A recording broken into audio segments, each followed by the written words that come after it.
Hey, I'm Judy Mackey, and I'm with SearchAmelia News, and I'm here with Kevin McCarthy and with Willie Sweat, and we're on the Cumberland Sound Ferry Service. We took a trip today. It was gorgeous when we went out. Tell me, though, the last ferry that went between here and St. Mary's was in 1918? 1916. 1916, and it took you till August of 2008 to get another one up and going? True. Why so long, guys? This is a great ride.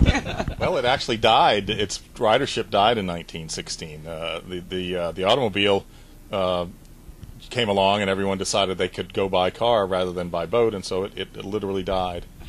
Tourism today is our main focus. So. Now, is this something you've thought about for years and years and years, or how did St. Mary's react to this kind of a service? Well, St. Mary's was actually asking me to start this, and I just happened to come across Kevin here in a West Marine store, and a boating store. brought it to his attention, and he said he'd been thinking about it as well. And so it's been a great partnership so far. So far. Good. We've had a really good time. Good.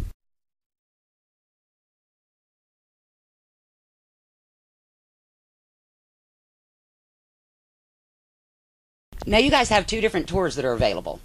Yeah, they're actually two different businesses, basically. We have Amelia River Cruises and Charters. We've been doing that for 9 years now. And those are sightseeing, narrated sightseeing tours of Cumberland Island, Georgia. History sightseeing tours of Cumberland Island, Georgia. Okay, and what about the other cruise? Oh, well, that's on the ferry. We give a narration about the history of the north end of the island, dedicated mostly to shrimping and shipping, and then we check out the horses, and then we give a narrative of the history of the St. Mary's River and the different commercial aspects of lumber and ferry service up and down the river. Oh, okay. Well, do you do much with private charters? If someone wanted to rent one of these boats for a wedding reception or that kind of thing, do y'all do much with that? Yeah, we do. Amelia River Cruises has done that for years. We actually now have two vessels. One of them primarily is for our normal everyday tours that we do 7 days a week this time of the year. And then the other one would be available for private charters. But we are developing more and more of a business on the ferry boat also for private charters. That's exciting news. We're a smuggling community. This is the way we made our living. In the early 1800s, if you wanted to smuggle contraband in and out of the United States, you came to Fernandina. We could take care of that for you. We were a thorn in the side of the U.S. We were the smuggling port. We were the back door to the United States. There were two laws passed by the United States government that made the town of Fernandina a very prosperous smuggling port. The first law was passed in 1807. It was called the Jefferson Embargo Act.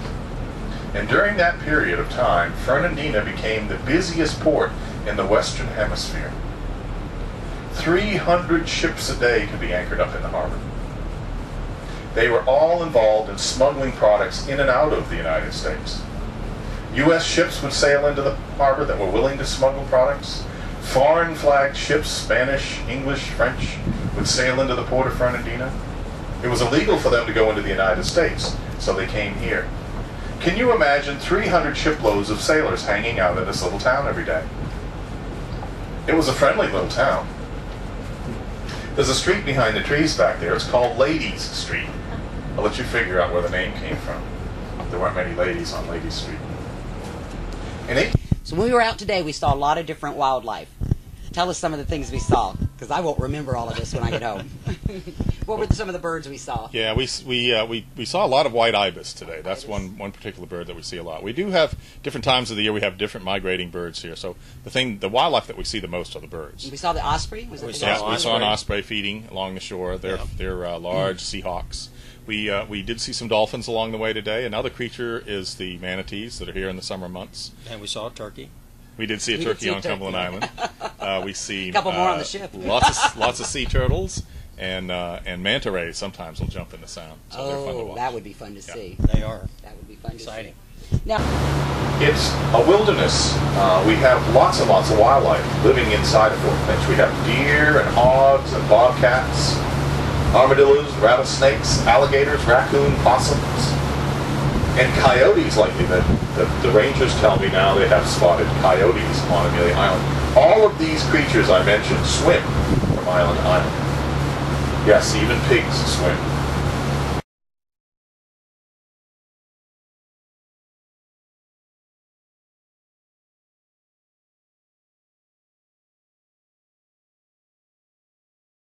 Now you're open year-round. Yes. It's Florida. Correct. People can come down here year-round. weather. Correct. Now I understand that this is the completion of the Greenway. It's like a 3,000-mile journey from Maine all the way to Key West. Yeah, all Now the way. you've been nominated for some good nature awards here. Tell us about that. East That's Coast exciting. East Coast Greenway is a bicycle trail, basically, that'll connect the tip of Maine to the tip of Florida, southern tip of Florida. And we were a critical connection point for them. They would have had to bypass Amelia Island and St. Mary's if they were going to make the trip down through the coast, because they had no connection to get across the river. So we were critical for that. And now the Phoenix Award, we've been nominated by one of the writers, a travel writer. It's a travel writers award, the Phoenix Award, and we've been nominated this year for that award. So Now, we'll see. when are they going to do the That selections? comes off I think it's in September, so we've still got a few months yet to go. Oh, that's exciting. Now, this is your ferries don't take motorized vehicles at all. It's just bicycles or by foot. That's That's correct. Okay, no car service at all. No. You think there'll ever be one from here to there? I doubt it. They've been talking about a bridge ever since I was a kid, but Well, it took them how many years just to this get a is the ferry bridge. service This is back? the new bridge. This is the new bridge. That's really what brought us back, was because the bridge will probably never be constructed. So. Well, I really appreciate you taking the time to talk with us today and taking us out on what a fantastic this cruise this was. If you get your chance to come down here and take these cruises, you've got to do it. You'll learn more about the area than you'd ever want to know. I'm Judy Mackey, Search Amelia News.